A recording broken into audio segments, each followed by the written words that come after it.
ಯಾದಗಿರಿ ಗ್ರಾಮೀಣ ಪೊಲೀಸ್ ಠಾಣಾ ವ್ಯಾಪ್ತಿಯ 2 ಪ್ರತ್ಯೇಕ ಪ್ರಕರಣಗಳಲ್ಲಿ 35 ಕುರಿಗಳನ್ನು ಕಳ್ಳರು ಕದ್ದೊಯ್ದಿದ್ದಾರೆ.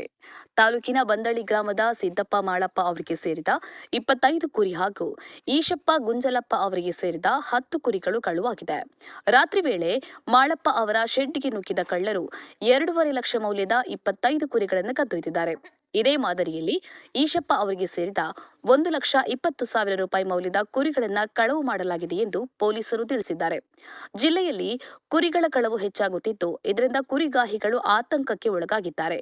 ಕುರಿಗಳಿಂದಲೇ ಜೀವನೋಪಾಯ ಕಂಡುಕೊಂಡಿರುವ ರೈತರನ್ನ ಕುರಿಗಳರಿಂದ ರಕ್ಷಿಸಬೇಕು, ಅತಿ ಶೀಘ್ರದಲ್ಲಿ ಕಳ್ಳರನ್ನ ಹಿಡಿದು ಸಂತ್ರಸ್ತರಿಗೆ ನ್ಯಾಯ ಒದಗಿಸಬೇಕು ಎಂದು ಸಾರ್ವಜನಿಕರು ಆಗ್ರಹಿಸಿದ್ದಾರೆ.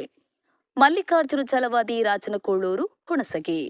ಜೈ ಭೀಮ್ ನ್ಯೂಸ್ 24x7 ಇದು ಬಹುಜನರ ನ್ಯಾಯಕ್ಕಾಗಿ.